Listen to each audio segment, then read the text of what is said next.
Revved Up Sports Show with Bobby Chaffee. We do have this nice little format that we try to follow every week. We don't usually follow it. And Rodney Rodriguez. Entertain me. Tell me something. I need to know something other than what I'm seeing. Y'all ready? Here we go. Here's Bobby and Rodney. Hello, everybody. Welcome to Monday. Hopefully, you've thawed out from the freeze. How you feeling over there? You warm? Not too bad, man. That's good. Hey, side by side, just like in the old days, we are bringing you hashtag Real Race Talk, Showtime Bobby Chaffee, Rodney Rodriguez, as we get set with a loaded program. And we're jumping right in here in just a couple minutes. We're going to talk to Ricky Brooks, and then we got John Alverson, and then Big Mike McCarthy. Just lots of things to talk about, Bobby. Before we get to Ricky, your thoughts on the mausoleum yesterday? Well, I think that it did everything it was supposed to do. It moved the needle. It brought a bunch of new eyes to the sport, and it proved what we've already known for a long time, that some people, meaning some race fans, are just never, ever happy. Right? I mean, it's ridiculous. I mean, I'm sitting here watching this all day long, and it's like, oh, well, this sucks. And even in the when we had the second last chance race, of course, that's when everybody, the shit hit the fan right there, and it's like, oh, this is horrible. I'm like, you been to the local track? Yeah, it was a 50-lap main event, man. That's exactly what it was like.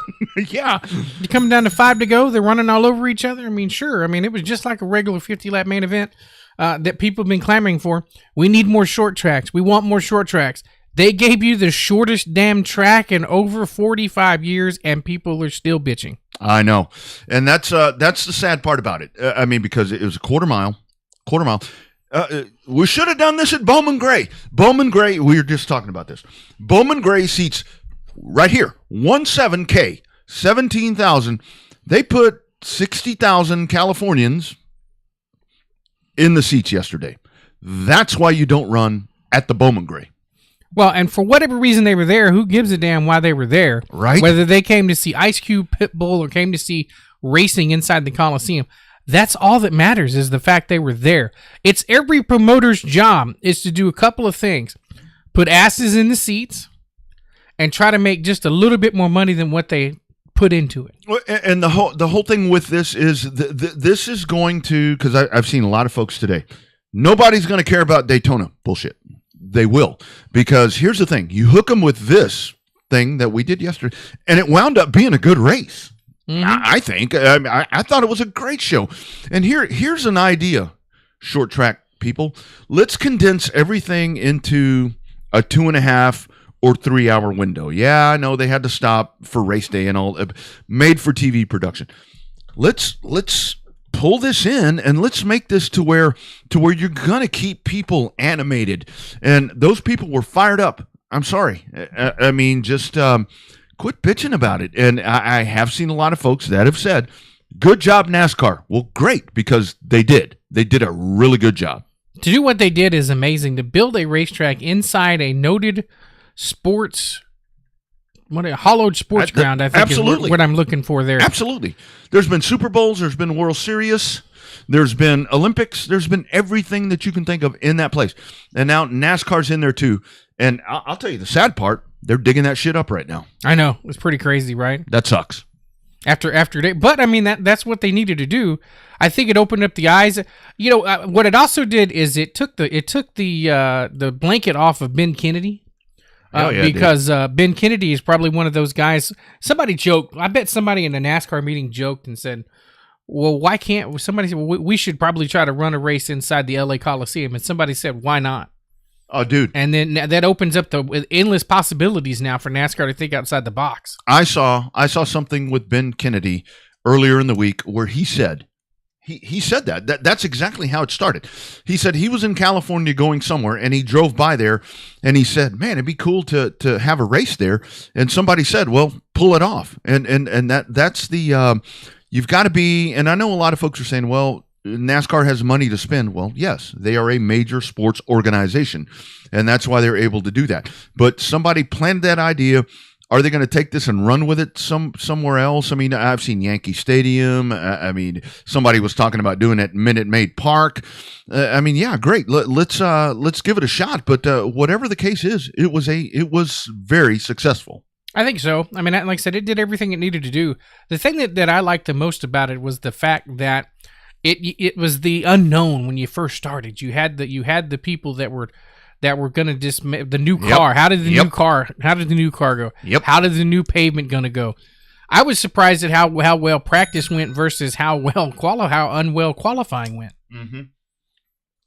Hey, we got beer and popcorn for this one. This is going to be fun. This may be a new staple here. Popcorn may be the new thing. That's right. We're going to get beer has always been around. We're going to get a clear container here. Yeah. If you'd like to sponsor the popcorn, just let us know, and we'll put your sticker right on top of the front of that bucket. That's right. That bowl right there, that's $1 million bowl. I need to find the one bowl that I have because my wife bought some bowls from one of those TV shows. What's that show called? Something that was on USA about the detectives. I can't think of. Not Silk Stockings. Another one. Blue Collar. She actually went on. My wife and daughters bought Blue Collar furniture, and I wound up with a popcorn bowl that was from the set that has a little chip in it. And I know that son of a gun didn't cost no $1.50 like this one did. Not really. That's it. $1.50. I'm assuming. I mean, that's pretty cheap. We could just have a popcorn bag, but that's kind of ghetto, and we're not ghetto around here. Not anymore. As I'm sipping on a natural light. Well, that's not ghetto. That's cheap ass. Two different things. Man, that's smarts. That is economic smarts right there. Is what you call that. But this is going to be a fun show. We got a lot to talk about. We got a whole lot to talk about, and this is going to be a very intriguing radio show, I think. I think it will. I think with some of the guests we've got lined up and some of the discussions that we need to have discussed, I think it's got a chance to be really good. As I reset the screen here, I don't know what I did. Somehow I paused the live stream. I mean, don't do on that. mine. Don't do that. Not on the technical side. On my side. Yeah, no. Don't do that because we don't want anybody to be paused because we want everybody to consume all this. And like we said, the racing season here in Texas really about to get underway. Mike McCarthy, that we're going to talk to in just a little bit, he's going to be the one that gives us with the big chill enduro coming up. We'll talk to him about that, and 250 laps, that's a week delay right there as they get ready to go for that. But I think the weather is going to be totally perfect in Waco for them to set sail and really just get after that enduro race. And enduros, man, they are so fun.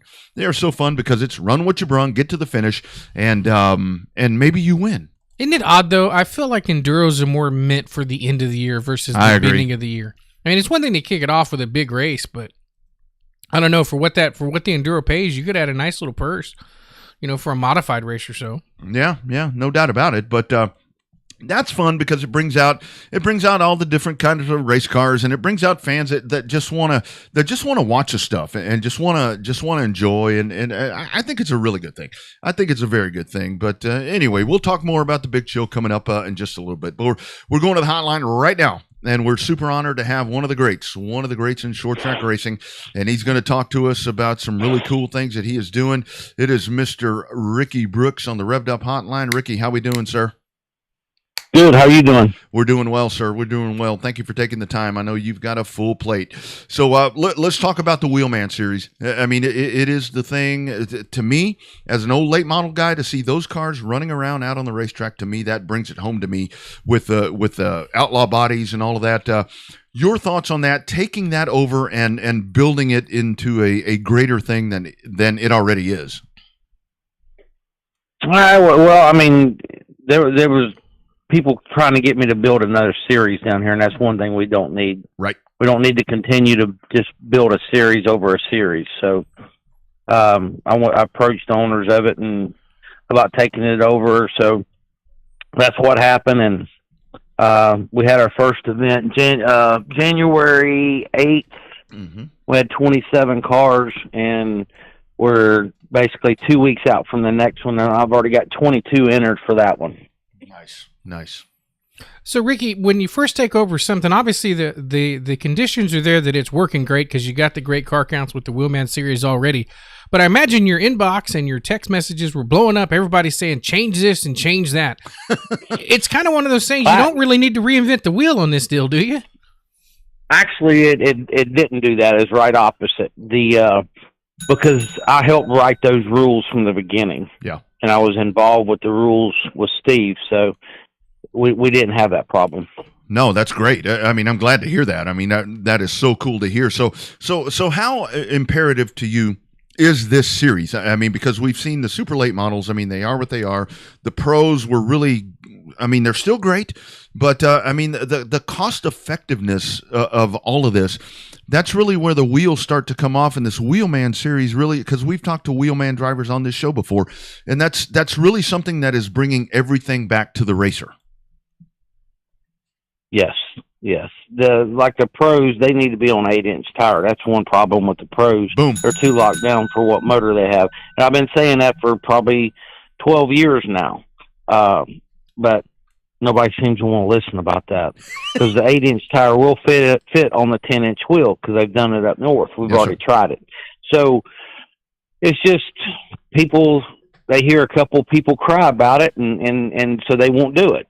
And when I say people, I mean track owners, promoters, whatever. And I got pacifiers hanging up in my tech trailer, so that's what they need. They need to just hand some people pacifiers and move on because that's exactly what the cars are way too locked down. Mm-hmm. And you put them on less of a tire, it's going to be better racing. And that's what you got with a Wheelman, even with a smaller motor. Mm. The Wheelman cars at Auburndale were going within like 0.4 of what a super late model goes there. Wow. Love it. On the same track. Yeah. With a 602 motor. Wow. So Ricky, talk about the evolution of the racing in Florida. Obviously, everybody knows about the Derby because that's the go-to place down there. But down there, you got Sunshine Speedway down there. You got 417 Speedway. There's some really, really good super late model racing, Wheelman racing, all that stuff down there. And I think it's just now starting to come to the national attention how much fun that you guys really have down in the Central Florida area. The problem in Central Florida is they've got a gold mine down here, but you got some promoters down here that could care less about other ones, and they want to keep drivers at their racetracks, and their egos gets in a way. So Central Florida racing could be a gold mine, but most of them they have too big an ego to let that happen. Yeah. Yeah, that really is the shitty part. I mean, the only way to put it. I mean, that really is the thing that stands in the way. So Ricky, so let's with back to the Wheelman. I mean that class right there, the Outlaws, however you want to call it. I mean, it really is something that I mean, it preserves the old cars. I mean, we've talked to drivers on here where they may have a 10-year-old chassis, whatever the case is. It gives them a place to run it, and it's just something that I think we've needed it for such a long time. Absolutely. Those cars are really great. Mm-hmm. So when it comes to the scheduling and stuff, did you have any issues? I'm assuming you have more tracks reaching out to you to run the Wheelman series than you have dates. What goes into the determination for you determining which tracks to run at? Really depends on what dates I have available. Yeah. Right now, that's one thing I'm struggling with is dates. I got more shit to do than I got dates to do. I mean, two of the races this year, they're going to be in the same week because I'm racing on Wednesday at Michigan with the late model stuff, and then I got to go to Washington to do a Trans Am event, and the same thing with the next Berlin race I do. I race on Wednesday, and then I got to go to Eureka, California for the next one, for the next weekend. Yeah. So it gets tight. Yeah. It gets really tight. But the tracks down here, I reached out to all the tracks, and basically 2 tracks would give me the dates that I needed. Yeah, no, that's great. I mean, that's awesome. And talk about, I know, we're in cahoots, whatever you want to call it, with Gina, with the Gulf Coast. I mean, I know that she has reached out to you. I mean, wanting to grow Mobile and with the Houston Superstocks, which is a hybrid class in and of itself, ain't nothing else like it anywhere. But to tie those rules in and really pull this thing together full circle, I think that's something that's a great move on her part. I think.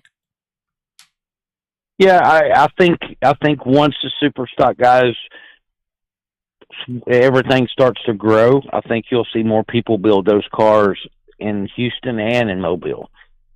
Mm-hmm. So real quick, I know we're talking about Woman. I want to talk about the Trans Am deal real quick. Those TA2 cars, those to me are the best looking cars in American motorsports, and even that kind of carries over to some of the Australia stuff too. My biggest concern with that series is I think it would be even more popular if it had a little better TV package. But on that competitive side, that seems like for the TA2 cars anyways on their own, man, you've got a lot of car count and you have a ton of cars and you put on some really good races with that TA2 class. Yeah, and that's grown over the last 4 years since I've been involved with it. It's right now we're sitting at, if everybody shows up, we're sitting at almost 50 cars just in that class for Sebring at the end of the month. Love it. Ooh. Man, that's a good We had 50, I think it was 52 at Austin, Texas last November. So love it. It's really growing. They're really pleased with that. And I agree with you on the body. That should have been the next short track body instead of this thing that we have. Yeah, no doubt. Have to ask you, Ricky. I mean, you've. I mean, the Room of Doom. I mean, it's well documented about Snowball and all that. Super late models, man. It is. It's expensive. Is it getting oversaturated?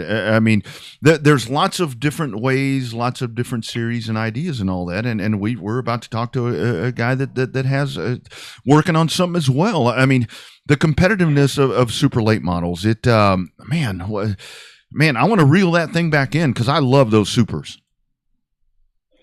Well, for one, I don't know how we reel it back in. Because we've got our first event this weekend with the SRL national deal that we're starting. That's right. And we've got with the paid entries and the one that keeps telling me if we don't hit 30 cars, I'll be very surprised. Nice.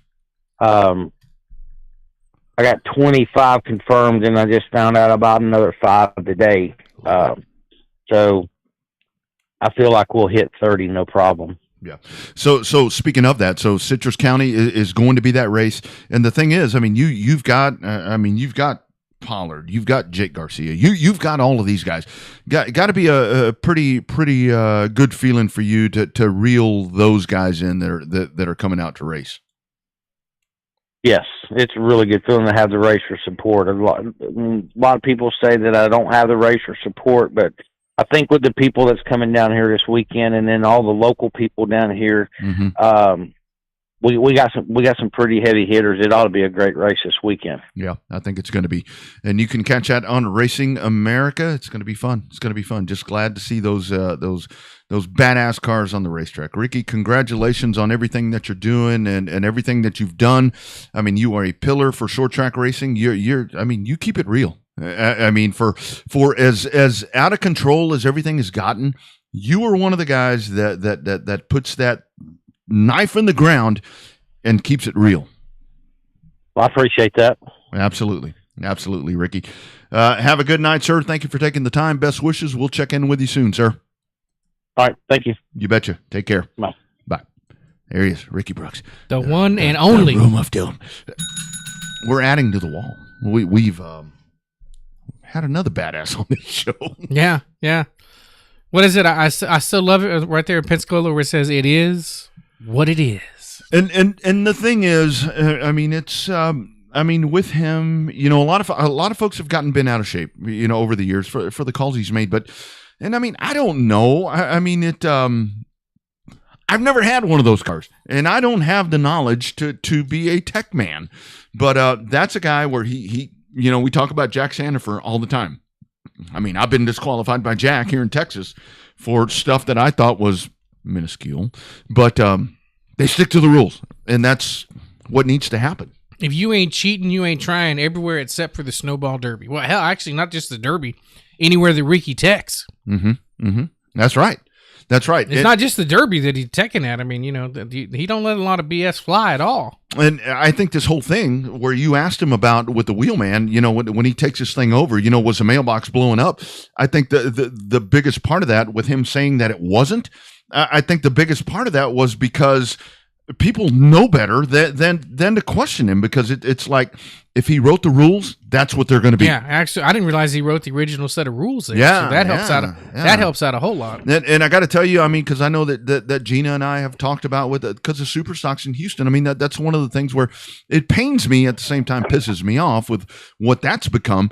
But it was very imperative that she kind of tie some of that wheelman outlaw thing into that, just to give those guys and ladies a place to race. And I think that's a good set of rules that'll really set a nice benchmark for that.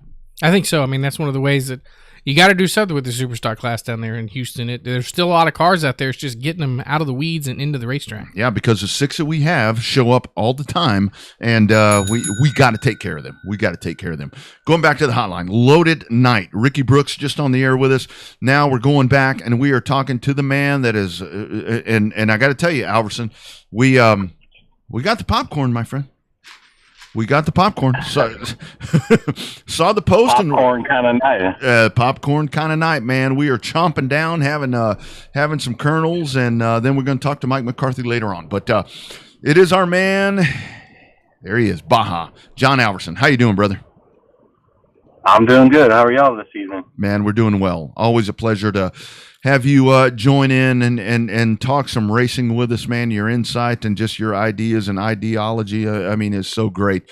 So John, I mean, tell me, I mean, everything that you have posted on Alverson Motorsports, I mean, why are you doing this, man? Tell us exactly what is driving you. We see all these series, everything that's happening. Costs are out of control, man. Why are you doing what you're doing?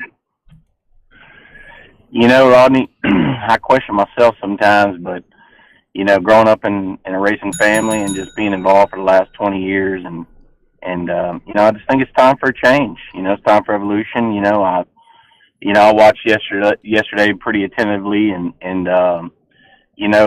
NASCAR is going a different direction and they want to put on a spectacle in the words of Ben Kennedy, which look, no hard feelings towards them, man. If they want to put on a spectacle, and personally, it kind of felt like maybe Vince McMahon was involved. I'm not really sure, but it's time for it's time for something different. And we had the opportunity, sitting down at a round table with several guys that want to be involved, and super late models have always just needed something to push them over the hump, and I think we're there. And we're going to put together a pretty cool series, with a lot of fan involvement, a lot of, there's some really cool things that we have going on, and I'm super, super excited to announce those things, as we firm them up. But, it's time that we put together something for the racers. We don't really, like you just touched on, the cost is out of control, right? Yep. And it's time that we create something where the cost isn't out of control. And we go back to open trailers and look, let's be honest, that's not going to be everybody, right? But we need to give everybody an opportunity to go race. We need to up the purses where they're attractive and people want to travel across the country and come race. I know a lot of different series all of a sudden, want to be involved, and, they've had their time, and nothing against them. It's time to put something together that's real. Yeah. And that's what we're putting together. I agree. So, John, how long does the planning go for that? Obviously, you talked about the roundtable being there, but I mean, it's got to have something that's been in the back of your mind for a hot minute, especially with the evolution of super late model racing now becoming more mainstream than it has been in a while. Sure. Yeah, I mean, I got involved in racing 12 years ago. We talked a couple of years ago on this show, and I've just been traveling the country, helping kids where I can, or racers in general. It's time that we build something for the everyday racer and get away from the bullshit that happens in NASCAR. People are tired of that shit, you know. And look, I encourage them to go build spectacles, and people will still come and they'll increase the net wealth of the Frances, and that's great. We're not here for that. Yeah. We're here to build something for the racer, you know, and something that they can go race and make a decent purse, and it's worth coming, and it's a good, you know, it's a good event, and the fans enjoy it, and they have say in what goes on, and that's where we're at. And John, so talk about that. I mean, because we were just talking to Ricky, and of course you've got the Southern Super Series. You've got everything. You've got everything out on the West, and now Bob Sargent, you know, has his thing going on. It's very competitive. It's very competitive. How important is it for you guys to bring that real aspect back in? Because I think that's what's missing, you know, in a lot of, not just series, but in racetracks around the country. Yeah, you know, being from the Midwest, I grew up, and I think some of the people that have traveled with me from the South, you know, up north, have realized that it's a different culture up there for racing. And yeah, I mean, you know, I've talked to Bob Sargent, and I've talked to Ricky. You know, Ricky's putting together a national series, and Bob's putting together a national series. No different than I said in my video a couple weeks ago. Look, I wish them guys well. You know, a CRA national, or, you know, if the CRA joins, you know, I hear a CRA may join with another series. Look, we're not trying to build another super late model series that pays $10,000 to win or $15,000 to win. We're building a series. You know, we're building something that pays $50,000 to win, $10,000 to make the show. This is a real deal. This is a threat to the big series. And that's why I'm getting a lot of the feedback I'm getting. You know, people, the everyday racer is just tired of the bullshit, and it's time to get back to where the guys that work on their stuff and, you know, don't have the $3 million hauler and all that. Look, those guys are going to come because the money's there. Right. But we're going to get back to the basis that built racing, short track racing. That's where we're going back to, and we're going to reward those guys for coming. Look, this is about the racers. Yep. This is about the fans. This is not about me. This is just my idea that I pitched to a guy.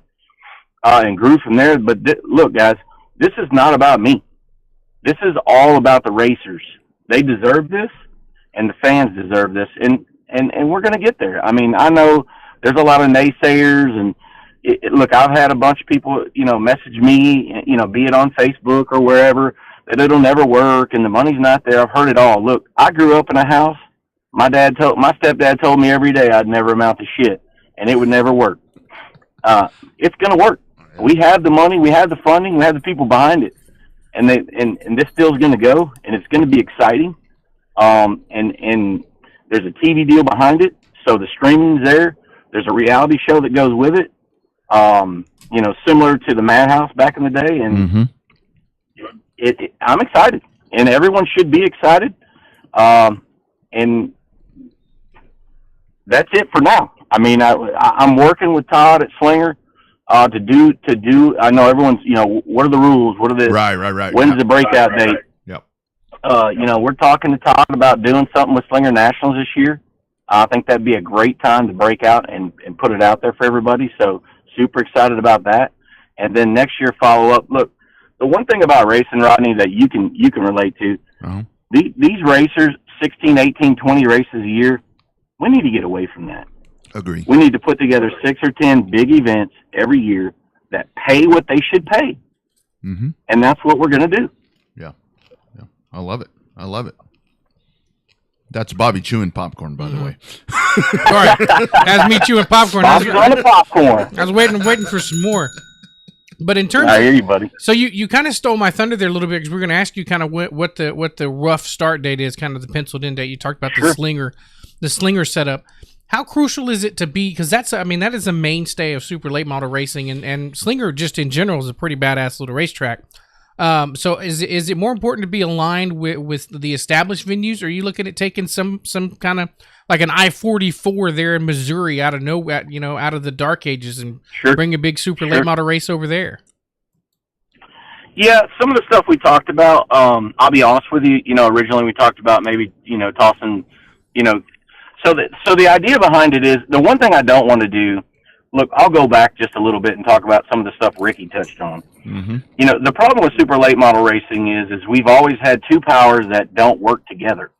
Everyone always talks about in the racing community, one thing I've learned is, why can't we be like dirt? Why can't we, dirt? Well, I can tell you the issue is one of the things that Ricky touched on is ego. The other thing is greed. Yep. So when you get egos and money involved, and you get two series that just battle each other the whole entire time, yep, it never works. And so what we don't want to do is roll this series out. A lot of people are like, man, if you offer that kind of money, you're going to shut down this series and shut. Look, we are not trying to shut down any series. We are trying to work with people, with existing races, because in my opinion, that's the right thing to do. Mm-hmm. So originally, we talked about maybe doing something with the Revved or something with Winchester. I haven't spoken to anybody with the Ox. Those kind of races are the races that we need to capitalize on and bring this to those races that increases those purses so they're more attractive. I mean, a lot of those races get the big teams, let's be honest, across the country that come. But we're not trying to build a quote-unquote national series. I'm not a fan of that. Sure. I think it's kind of cliche in my opinion. We want to build a true series that rewards racers and rewards fans. Look, the fans are the most important thing in all of this. Let's be honest. I mean, the spectacle yesterday was a money grab. You pissed off 20%. The NASCAR fans are 80-20. Okay, mm-hmm. So they had 20% of the country that rooted for NASCAR. Those are old school racers, work on their stuff in the garage, and NASCAR alienated them and wants to go after the other 80%. Mm-hmm. Look, man, go after it. I encourage you. We want those people to come support real racing, door to door, and we're going to encourage all of that stuff because we have the TV deal behind it. Now, look, we don't want everyone to go out there and just destroy everything, but we want good racing. Yeah. And you find good racing in the Midwest, right? Mm-hmm. I mean, I know you guys are talking about yesterday was good racing. To me, it was kind of follow the leader. Was there some good racing? Shook a little bit in there. Yeah. But to me, it's more, I'm from Slinger, sure. Wisconsin sure. International, yeah. Rockford Speedway, Jefferson. I mean, I could go on and on, right? There's real racing up there, and we want to bring that to the fans. Yeah. No, I agree. So John, how hard is it, and here's a popcorn coming to the camera right there because we are having popcorn and we're getting a lot of comments about the popcorn and lots of questions obviously that are coming out. So for you, how has it, and you divulge whatever you want to divulge. So for drivers, teams, have they reached out to you? Have they said, we would love to be a part of this? What are logistics? I mean, what are some of the questions, some of the driver input, without giving names, that you've gotten, sure. To this point? No, yeah, I've spoken. One of the things that I kind of hang my hat on is I try to stay friends with everyone. Sure. I'm pretty close to a lot of race teams, big names and small names. We've talked intimately because I think those guys are important. Those guys are going to be important, when we talk about rules and, bodies and engines. And I think it's, the one thing I keep hearing is we'll never get the racers to agree. I disagree. I think there's a way to make it all agreeable. Our rules package, I think will be, if you want to run certain chassis, run them. But there's ways for all this to work. I'm not a believer in the naysayer. I think I'm more of a believer. I'm optimistic at times, and I want it's going to work, and we're all going to agree. I've spoken to those big teams, and I've spoken to the small teams because they deserve a seat at the table as well. And I think in years past they haven't got a seat, and I think that's where some of the animosity comes from. But sure. We're going to incorporate everyone and make it work. Mm-hmm. Mm-hmm. So I like this whole Madhouse TV thing. So how does that work? I mean, you may not be able to tell us. Obviously, I get that because it's still early in the planning stages. Is that something where you follow around the series? Is that something you follow around on the drivers? I mean, what's your grand idea for that during that pitch meeting? Sure, yeah. So honestly, I mean, a lot of it came from that. I'm friends with a guy that's an executive producer for several big shows and reality shows, and that was kind of where it started, and then kind of moved into the racing side. Yeah, I think you can put that together and follow these guys around. I think that's something that interests fans. What do the Casey Johnsons of the world do during the day? What can we go follow those guys around and see what because these guys work day-to-day jobs. I mean, they don't just show up with a bag and get in the car, right? I mean, these are everyday races. Well, I think we might have lost him there for a second. Okay, we'll double check. We'll see if we can get him back on. Let me dial him back up. That's good stuff he's talking about right there. I mean, and it really is. I mean, because so many people, they are. I mean, they're. Let's see, we got you back, John. That is the thing. They're just soured on everything that's happening, and it's a great concept. I mean, it really is a great concept. We'll get him back on here just as soon as possible. But I mean, I love the ideas, and I mean, we need it. I mean, we really do need it. I mean, because it's something that's been missing. Sorry, John, we lost your. We lost you right there. Oh, no, we lost him right there once again. He must be in a low cell area. Maybe. I'm assuming. It sounded like he was on the road. Maybe somebody's hacking his phone. They don't want to see him succeed. Yeah, it could be. That's what it is. Probably somebody blowing him up there, trying to get some more information there from him. I think we got him again. J.A., you there, my brother? Oh, hello, Alverson. You there, my man? Hello. Thought we had him. I thought we had him too. Yeah, Rodney. There we go. Okay, sorry about that. We had a little blip right there. So, as you were saying, sir. No, you're fine. I don't even remember what we were talking about yet. I don't either. Talking about the reality show. Probably talking about the popcorn. And it's good. I mean, it's good. We you may have started a new tradition here, my friend. I think we may have to do this every week on this program. Yes, sir. Bobby said people can sponsor this too. That's right. So anyway, there you go. As Bobby was talking about. Capital. So I mean, with this for you, I mean, because it really is. I mean, if you can tie that in there, the TV coverage, whether it's streaming or TV, it's not so much. I mean, TV's important, but streaming's another way that you can really chase this thing and do a good service. Yeah, I mean, we have several platforms that reached out to us that want us to stream it. I think we know what direction we're going to go.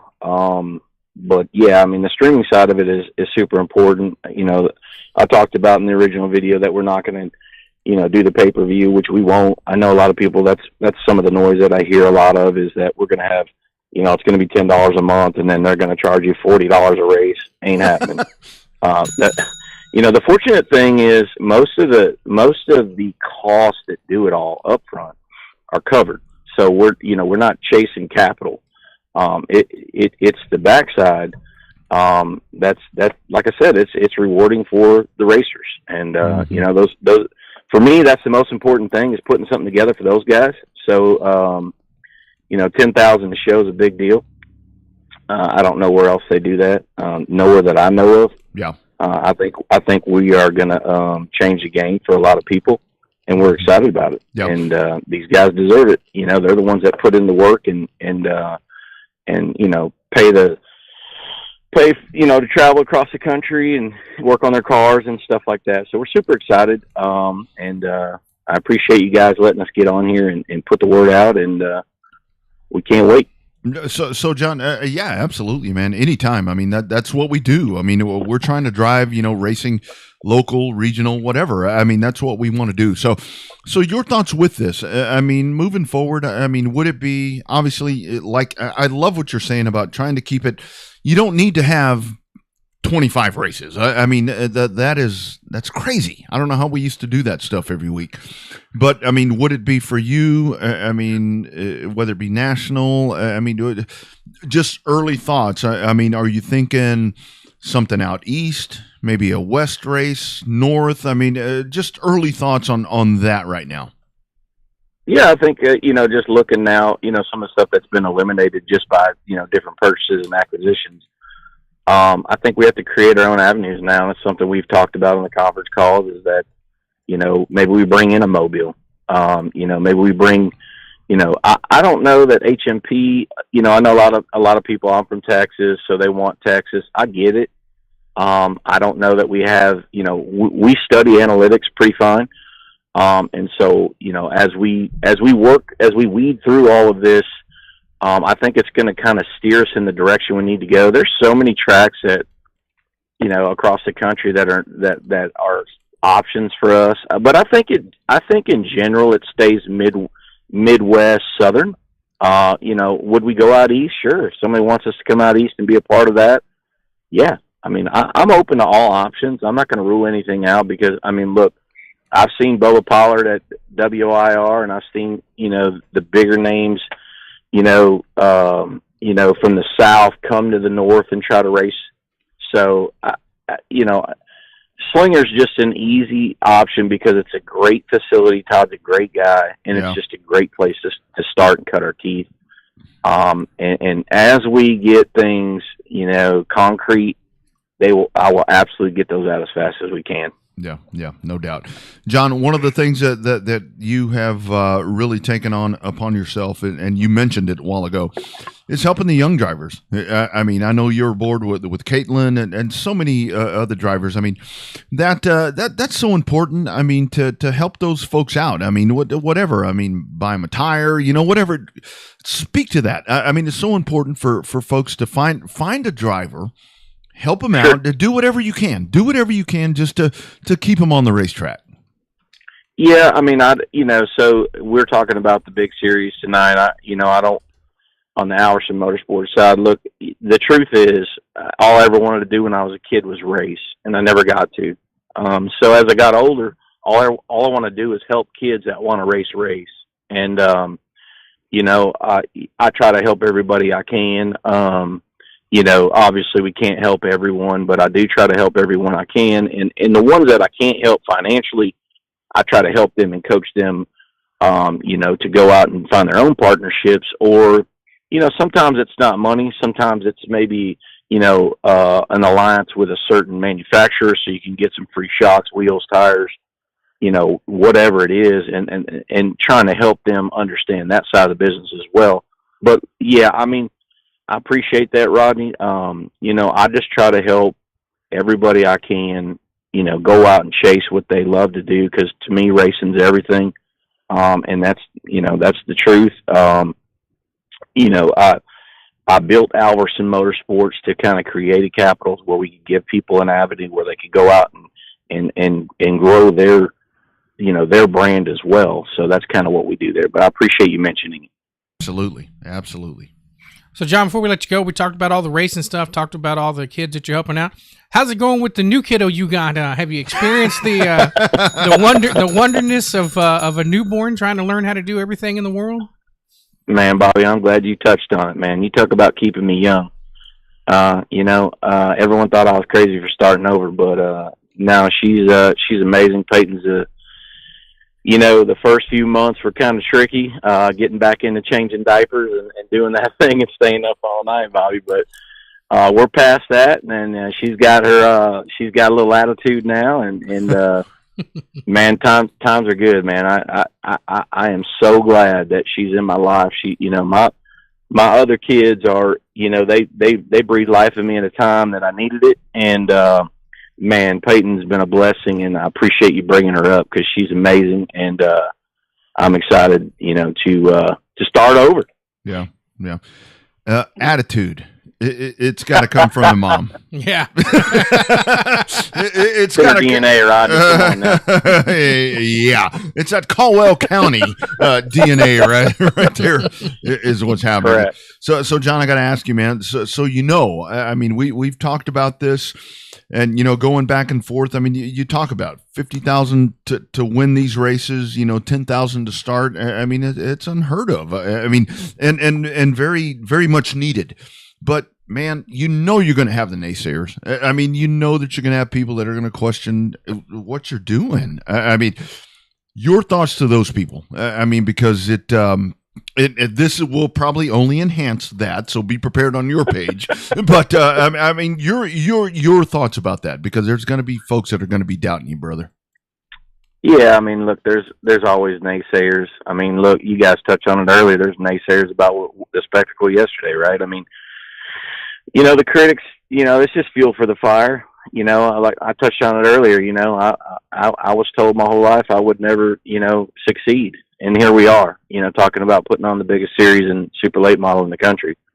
So, I encourage, all the feedback, good, bad, and different. I mean, we are, the best thing to do is, the analogy I use is if we all get off and pull the wagon a different direction, we don't go anywhere. But if we all get off the wagon and push it the same direction, man, there's no telling where we end up.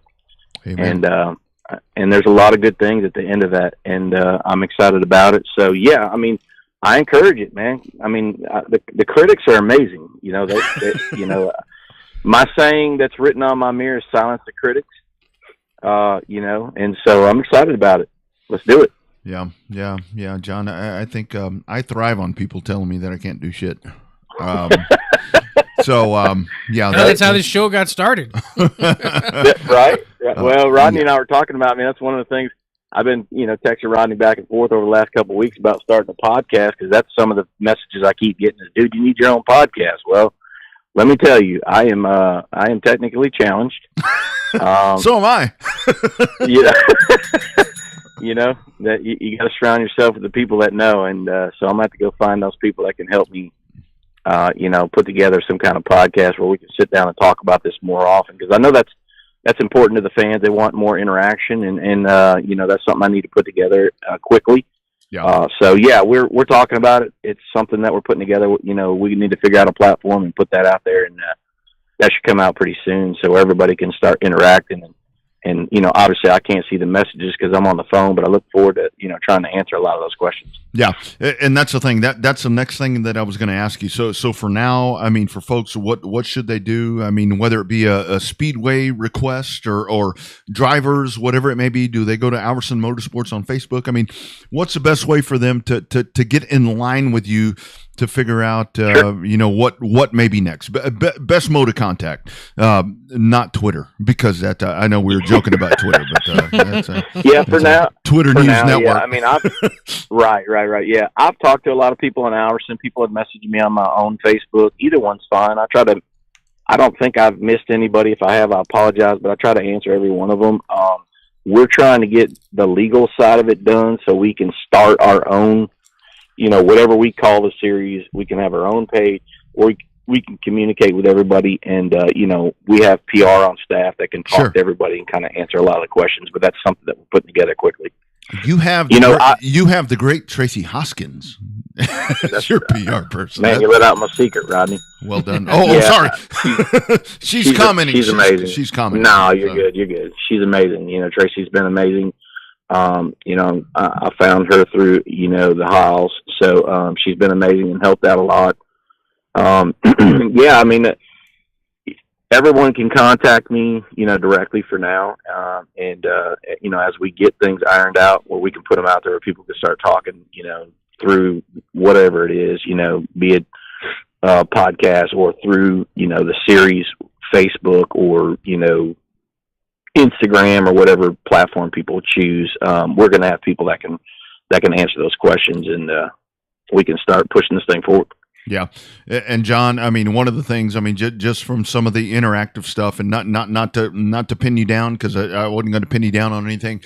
If there's going to be a schedule, I mean, any idea? Obviously, you've mentioned Sure. the launch. Any idea when you may try to really put something on paper as to when those races may be?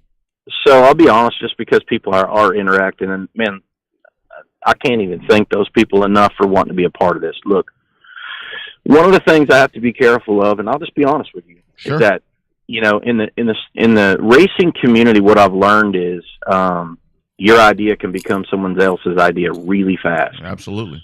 So just so people know, I'm not being cryptic. I'm not trying to be quiet or keep things or any of that. I'm going to see how some things shake out on some other avenues. and we are going to be very strategic in what we share and how we share it. I encourage everybody to start looking at Slinger Nationals. Like I said, Todd's been a great partner. He's been a believer since day one. And I'm super excited. And look, if you haven't been to Slinger, I encourage everybody listening, anybody interacting, go to Slinger Speedway. If you haven't watched Slinger in person, you need to go. Plan that trip. It's a great little town, good food all around the track, cool area.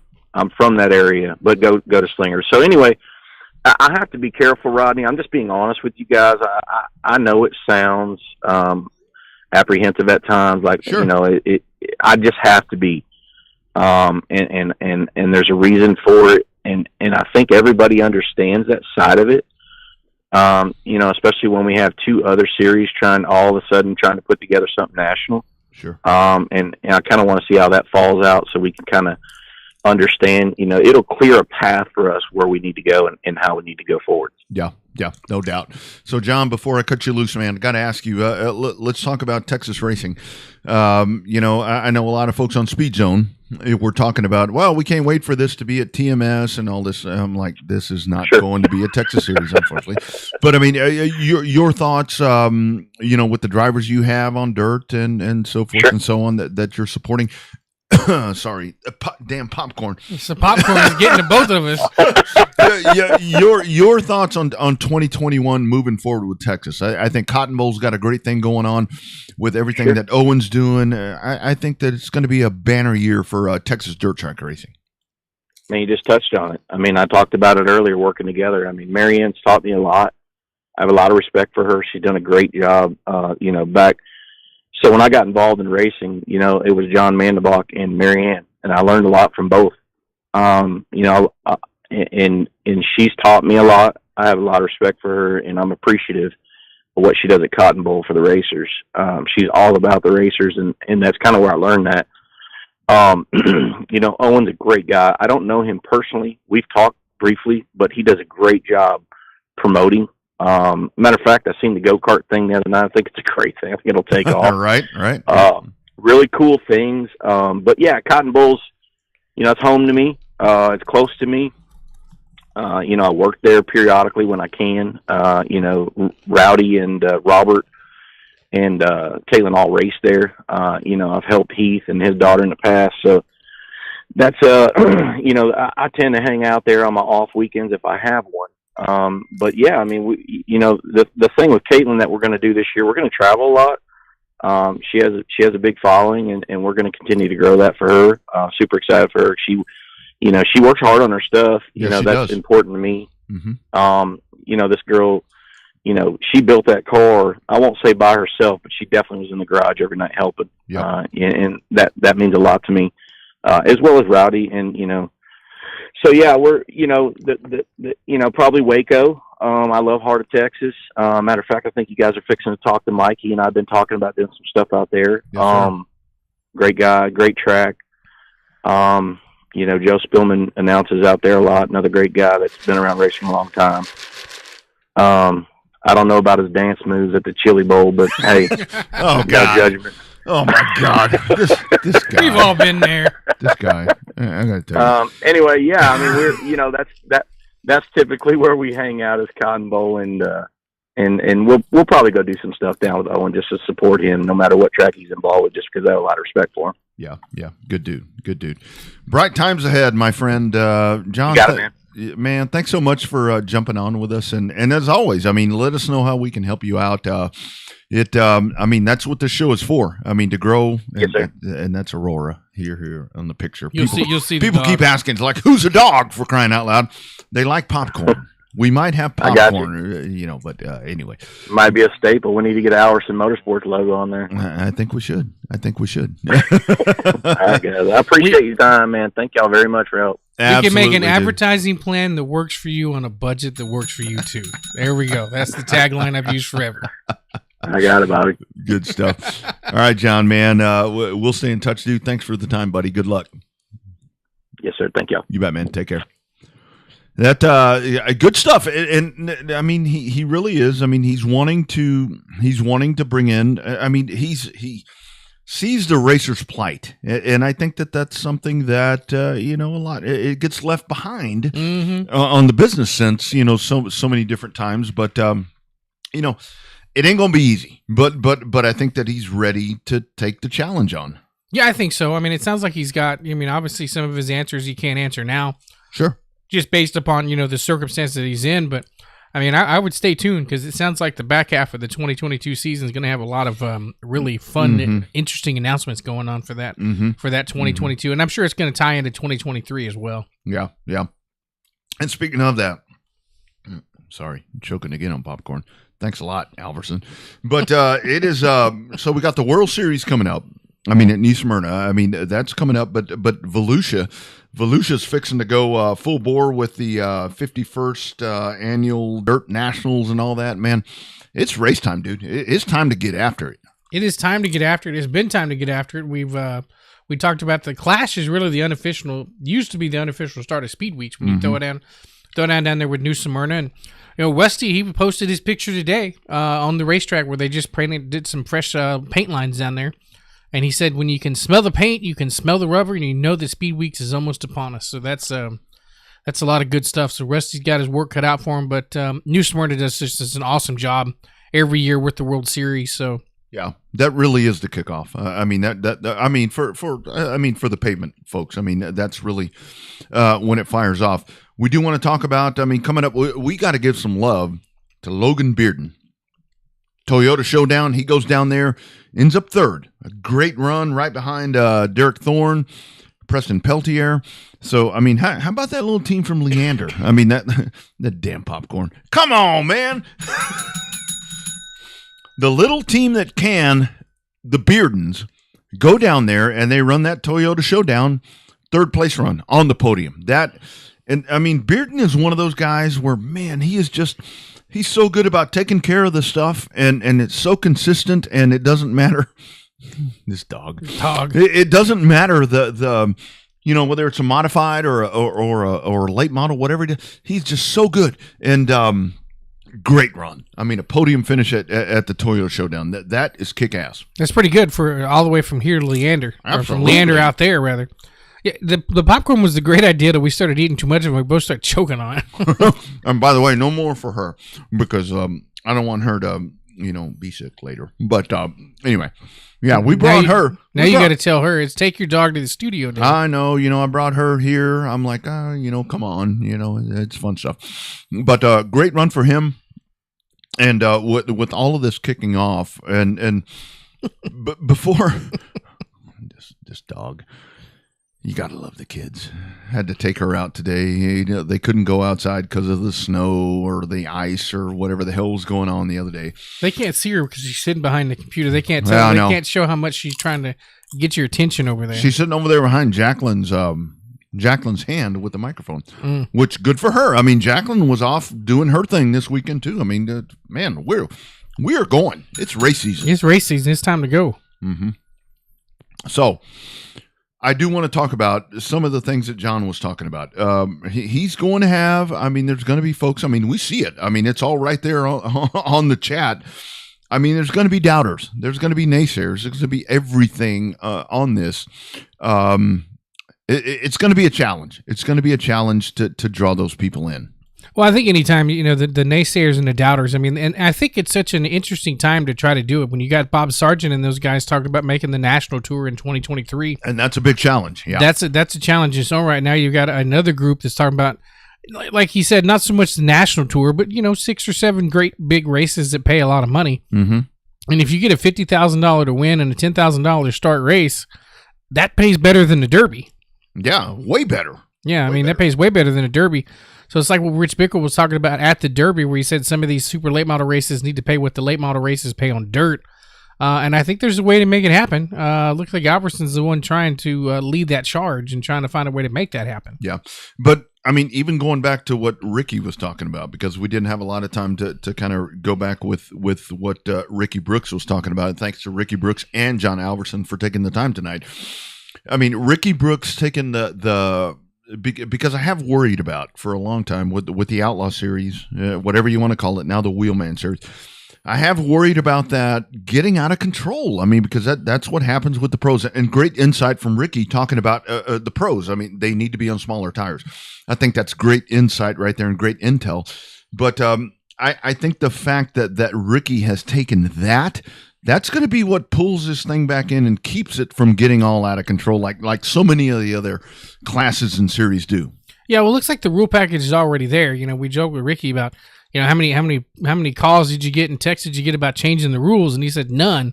Mm-hmm. So I think he's on the right track. He doesn't have to change anything out of the box. I mean, if anything, he's got to change the schedule around so that he can be there for it, kind of help tech it. So that's still a hell of a schedule he's got, running it, you know, the big super late model races, and then going coast to coast with the Trans Am Tour and all that with the TA2 cars. Mm-hmm. So with this first, you need more popcorn, buddy. I know. It's a popcorn making you sleepy, my brother. Alverson, you're putting him to sleep, dude. Come on. Too much popcorn, too much salt. Bad for my diet. Here we are feeding the dog. You're on diet? Yeah, I mean, it's supposed to be. Don't look like it. It's supposed to be. Hashtag real race talk right here. I'm supposed to be on one too, I think. I don't know. I don't know what to do. But so your thoughts with that SLM race, because like we were talking about there with Ricky. I mean, Bubba's in. I mean, Jake Garcia. All the big names are in. The 25 cars were entered when I looked today, and he said now up to 30. That's going to be fun. That's going to be a really fun weekend. More than they got for Speedfest. Yeah, and a Super Bowl weekend. I mean, what a better way to tie in the Super Bowl? Watch your short track racing, and then watch the Super Bowl. Better than the Pro Bowl. 2-hand touch. Ooh, that was bad. That was bad. I bet that NASCAR race at the Coliseum outdraws that Pro Bowl. That was horrible. That was really bad. Really, really bad. Yeah, it really was not a lot of fun. I mean, granted, I spent more of my time watching the Clash than I did the Pro Bowl, but the buzz on social media about just how bad that Pro Bowl was should lead to good, decent ratings for the Clash. Despite whether or not some people loved it, some people hated it, it seems like the ratings are going to end up being there, which is going to be the main thing because it's made-for-TV showcase event. That's what it's all about. That is what it's all about. There were a lot of people there and new people, getting involved. That's great.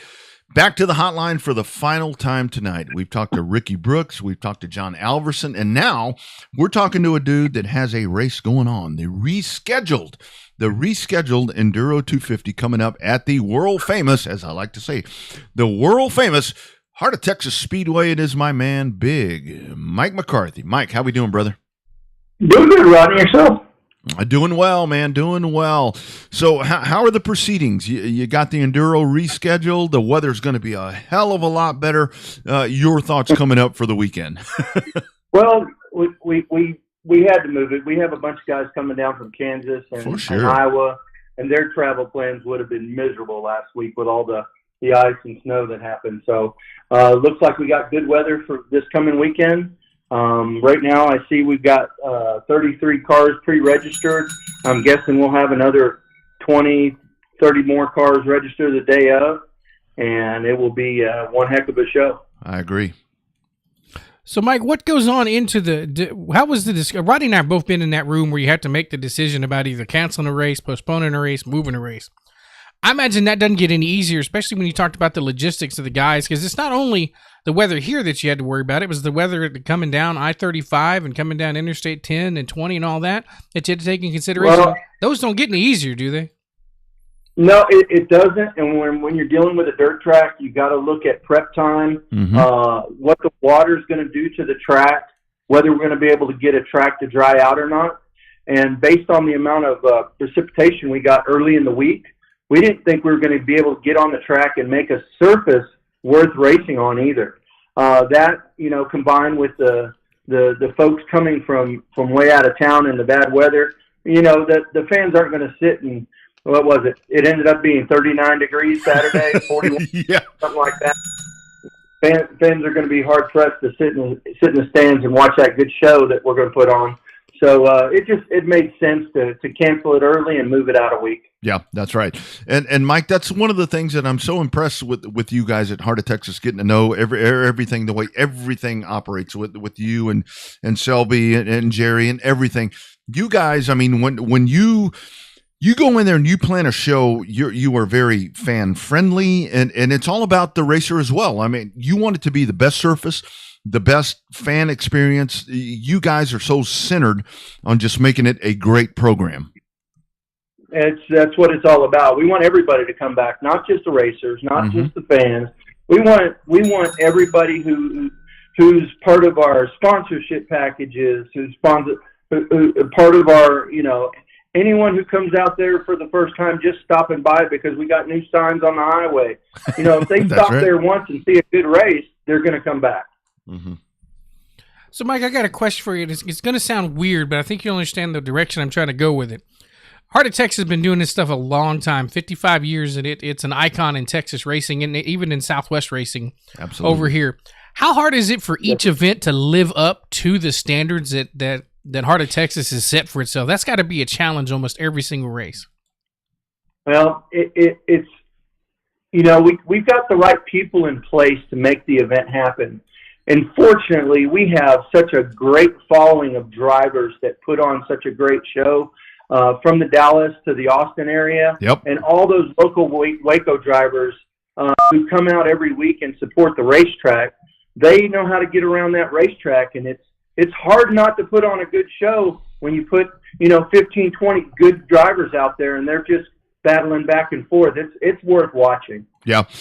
But Mike, talk about that, because I learned last year. I mean, I know you had to move the race, and I'm glad you did, because it would have been tough to pull that off for logistics. But your fans, if you'd have run that race in 39-degree weather, they'd have probably been there 2 hours before you opened up the turnstiles. There would have been a few people there, no doubt. There's always our hardcore fans who, you're right. They'll get there a couple hours early, and they'll get their seats and get their blankets, and they'll be ready to watch the race. But we're worried about the racers getting to the race. We're worried about the surface of the racetrack and the safety of the drivers, and we want everybody to get home after the race too. Sure. So we've got to make those hard decisions, and when you add it all up, the decision really isn't that hard. We just, we got to get to the right answer, and we always do. We always try to anyway. Yeah. So, Mike, I got a question for you. We talked about it earlier about the Enduro kicking off the season versus most of the time that you see the Enduros after the point season are over. Is it designed to be just one of the big kickoff races for the, to get everybody there and to try to get everybody hyped for the upcoming 2022 season? So the Enduros are, I don't want to say hit or miss. They get some popularity, and you'll see like 4 or 5 of them during the year. Yeah. And then they'll back off. But we want to make this Big Chill 250 a staple of the very first race of the year. And if we got to move it, we'll move it around based on the weather. But we don't want to step on another track's big early show race that's coming up. I mean, we're on the Stock Car Tour race for February. I believe it's the Sunday the 21st. Yeah. Or excuse me, Sunday the 20th. We're on the Stock Car Tour, so that's our opening night. So we want to get out there and have a one race on that racetrack, and that's what this Enduro will do. It'll put some time on the racing surface for us to rework the track before that first race kicks off here in a week and a half. Yeah, man, that's smart. That is way smart. So Mike, talk about that Stock Car Tour. That's going to be, early on in the season, you're going to have people coming from everywhere for that one. That is going to be a massive ass event. Yeah, so there's a kickoff going on. We've got a practice night on the 16th now. It was scheduled for the 17th, but we don't want to step on another track that's having their icebreaker over in Abilene. Sure. So we're going to move our practice night up to the 16th on Wednesday, and then the Stock Car Tour kicks off at our racetrack in Waco on the 20th. That's going to be at Heart of Texas on the 20th. Devil's Bowl Speedway on the 21st. They're taking the night off on the 22nd, and then going to I believe it's Grayson County and Boyd, the 23rd and 24th. And then Kennedale KSP will have the 25th and 26th. And they're paying, I think a $5,000 to the points leader of those races. And each one of those races are paying, I think, $1,000 a win. Jeez. Wow. That's a real deal right there. It's that stock car tour puts on some of the best races you'll see around Texas. I mean, you've seen the race they had last year between Shelby Williams and Jeffrey Abbey. Mm-hmm. They'll both be on that tour putting on a show too. Yeah, no doubt. There's guys coming down from Iowa, Kansas, Minnesota. You'll see them from all over. Love it. Yeah. So, Mike, one of the cool things you keep talking about is not stepping on other tracks' toes and everybody trying to work together. We've had that discussion on the show before about it's good for promoters working together because the rising tide raises all boats. And it's kind of something we were talking about with Alverson, with egos and different stuff coming in. You guys are working with everybody because it's a good thing for if Abilene has a good show and a good car count, that helps you guys out too at some point. Absolutely. They have regular meetings once a year, and they get together with the promoters, and IMCA comes down, and we actually try to plan the schedule around each other, so we're not stepping on people's toes. It's a good collaboration of promoters working together. Yeah, that's awesome. So, Mike, let's break it down. Because we're going to take this and podcast it out at revvedupsportshow.com and all the different places, and I'll send it to you for you guys to send as well. So, for the Big Chill, tell people why to come out. I've heard that promo. What a great promo! That guy that's talking is amazing. But man, he did such a good job for us all year long, putting out those voiceovers for those commercials we're putting out. I can't thank him enough. He does such a great job. I've heard he's kind of an asshole, but he's okay. But why do people need to come out? Because it's like different kind of cars. It's survival of the fittest. You may have a badass fast race car, but if you can't run 250 laps first, you're done. Well, you're not. Let's make a mistake. We're not done. This race pays the top 5 drivers who finish the most laps will win over $1,000. Absolutely. It pays $2,500 for first, $2,000 for second, $1,500 for third, $1,250 for fourth, and $1,000 for fifth. And it pays all the way back to 25th. And right now we got 33 cars entered. And if you go out to Race on Texas and look at last year's race, we finished the race in about an hour and I want to say 25, 30 minutes. Wow. And there was two cautions. Yeah. We're not talking as much of an endurance race as a 250 lap race. There's good cars out there that race fast, and it is fun to watch. Yeah, it's going to be a great time. Weather's going to be great. I wouldn't say Chamber of Commerce, but really, really good for a February event, Mike. Looking forward to it. Thanks for checking in, and I need to check in with you. I think I may have to go to that race, as a matter of fact. Well, you're always welcome up in the announcers booth. We got the guy coming in. I think his name's Steve Capps from the Lone Star 600 Enduro race. Nice. He's coming in and is going to do some announcing, and I know Spillman's going to be around there. So, Rodney, you come on up. Sweet deal, man. I'll check in with you guys. Mike, as always, what's that? I do want to point people to our website. Yeah, for sure. Please do. And with the change in, I would say, in the atmosphere of racing here lately, there's been a push to get the drivers some more money in their pocket. I challenge people to go out and look at our new pay scale. Mm-hmm. And get your cars ready for Friday nights at Hard Texas Speedway. Yeah. We're going to be racing modifieds every Friday night this year. We've increased our pay scale. We're paying $700 to win, $100 to start in the modifieds, and each of the other classes were increased also. Yeah. So we want to put on a good show for everybody. Again, if you got any questions, feel free to look my name up on the website and give me a call, and enjoy all the badass freaking dirt track races that there's going to be going. Right on, my man. And don't forget to sign up on Race on Texas. Yeah. Heart of Texas Speedway is your home track too. Yeah, for sure. The other thing with you guys, Mike, I mean, you were so good. I mean, the track is so good with Hot Speedway on Facebook. I mean, you guys are so good with updates. You know, whether it be a race poster, whatever it is, you guys are so good with the social media. You have the full package. I mean, you guys really take the social media part and really just drive it right through the roof. I think it's real important nowadays. I don't know that the vast majority of people are watching TV or watching a local TV station much anymore. Mm-hmm. We tried some of that advertising last year, but we're seeing that social media, it does really help to get the word out there. For sure. Again, we're always trying to get new people to the racetrack, so I am very lucky to have an owner that lets me try new things and go out and try to get those new people in the stands. So if you've never been to Heart of Texas Speedway, let me know.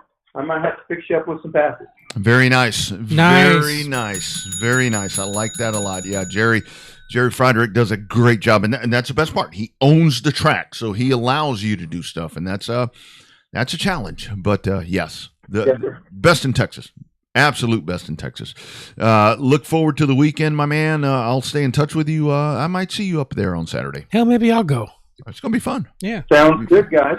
All right. Let me know. Yep. Big Mike, take care, my friend. Be well, and we'll talk soon. All right. Y'all be good. Thanks a lot. Take care. Bye. Yep. There he is. Heart of Texas Speedway. The one and only. Man. 55 years strong. We got to come up with a good tagline for that place. We got it. We're Legends Race. Oh, I say it all the time on there. We're Champions Race and Legends are born. Boom. Ah, there it is. Right there, yeah, man. Okay. All right. I mean, there have been so many greats that have come out of there, and it's going to be a great show. I like what he said right there. I love the kind of the business plan right there where he's talking about we're running the Enduro to get the track ready for the big stock car tour coming. Yeah, I love that, man. That is awesome. That's good stuff, and that is going to be a fun show coming up this weekend at Waco. And there's lots of things to do up there. I mean, go to Waco, go to the what's that Magnolia thing? I mean, go see that. Yeah, that's right. You got the Magnolia, not the farm, the silos. Yeah, go to the silos, go to George O's. I mean, if you can get yourself there through all that mess, not to. Oh God, the traffic though. But Saturday won't be bad. Just get a head start. Get more information. heartoftexasspeedway.com. Hot Speedway on Facebook. I mean, they are so good about updating stuff. I'm very impressed with them. That they really have their shit together. Many tracks do. I mean, they all do. But Heart of Texas, it's so funny being like the oldest. They have evolved really well. True. It's guys like Big Mike, that do that for them. Yeah, I mean, and they got a good team that's there. Obviously, that stock car tour is going to be, not that the Enduro is not going to be fun at all, because they're two different beasts. Yeah. I mean, the Enduro, we call it endurance for a reason, because it's an endurance race. It just happens to happen a little faster than they used to happen. Gotta finish. With the reliability that these guys bring to the track now. That stock car tour, you talk about kicking off a season, that's going to be a hell of a race over there with the stock car tour. And I like the fact that they've decided to go back to Big Mods Weekly. Yeah, and that's the thing, because Marianne and them do it. I mean, seriously, Marianne and them have been so solid in what they do with the modifieds. I mean, I was so impressed last year because, I'd go to Waco on one night and there may be, 6 or 7 modifieds or whatever it would be. And then I'd go to Cotton Bowl and they'd have 14, 15, 16, 17. I mean, Marianne and them have done a really good job. I mean, that's all purse and everything there. And I think that maybe Cotton Bowl maybe is the more centralized, I guess, when you talk about with, down from the Gulf Coast all the way up north. I mean, maybe that is the one place right there. But yeah, I mean, you can't beat a good modified show. You just cannot beat a good modified show. Yeah, the Thunder down into turn 1 when they let off and slack that thing sideways. Oh, man. They lay those things in. That is a sight to see. Man, this has been a great show. Ricky Brooks talking about the Wheelman series, and they're firing off. Citrus County coming up this weekend, and that's something that he has taken on. And like we said, not a better man in place to do that job, because that class, that series is at a place to where it needs a sheriff in place with a badge and a 6-shooter that's going to make sure that the damn thing stays intact. And he's going to be the guy. He is. I mean, he's the guy that makes it happen. And continues to make it happen, and it's cool to talk to him just a little bit. We know he's a busy ass dude, so Oh yeah, it was good that we had a little bit of time with him. he didn't even sound frustrated with us. I know sometimes it's hard to do. I saw him on that other show last week. He seemed frustrated with them. Well, like I told those other boys the other day. Oh yeah, Bubba Pollard. Thank you, Bubba Pollard, for giving us. Didn't really throw the show name out, but he really did kind of throw our name out on another show, but which is a great one. We love Jess and Alan. I mean, they're good. They're good people. And then John Alverson. Stay tuned there to Alverson Motorsports on Facebook because he's got his ideas in place. It's going to be a lot there for him to make that happen. But I think he's got the great Tracy Hoskins in place for one thing. That's what you need right there. She can make shit happen. Well, that's good. I mean, that's what you need. You need that prime time person in the lineup to make shit happen. Mm-hmm. We need a person like that in our lives to make that kind of shit happen. But Tracy, can you help some brothers out? That's right. She'll probably send us over a rate sheet just like that. That's right. For this, and this, I can help you do this, and this. It ain't personal. It's just business. We totally got it. It's all good. And we had popcorn here. Maybe the brand new tradition. We keep choking on it, but it is what it is. But really good program. We'll have this podcasted up here at some point at RevvedUpSportsShow.com and all the other places. So your weekend plans, dude. We don't have a Saturday show. We don't have a Saturday show. So what you going to do? I told you yesterday, when you said that your wife wanted to do something, I said, take her to the Enduro. I know. She's never been to Enduro. Hell, she's never been to Hot. And it's been years since I've been to Heart of Texas. So I don't know. We'll see. She has the open calendar date right now to determine where we're probably going to go up to Wimberley and go to some little dive bar or something like that. But not a dive bar, a little wine tasting, fruity drink stuff kind of deal. Nothing wrong with that. Yeah, Nothing wrong happy with that. house. Happy spouse runs the house. Always a good thing. Always a good thing. Thanks to everyone for checking in. Thanks to all of our guests that were a part of the program. As we said, check out all of the replays right here on Facebook and at RevvedUpSportsShow.com, RevvedUpSportsShow.tv. And YouTube. Don't forget to like the YouTube channel. That's and the- join our fantasy league. Oh, yeah, that's coming up. We'll get you details. We'll get you details about that. Hey, thank you, friends, for saying that the class wasn't all that bad. I mean, come on. Give the devil its due. It wasn't that bad. Could have been worse. Could have been a lot worse. Yeah. We'll break that down in depth at some other point. Showtime Bobby Chaffee. I'm Rodney Rodriguez. # Real Race Talk from Texas. Have a great week, everybody.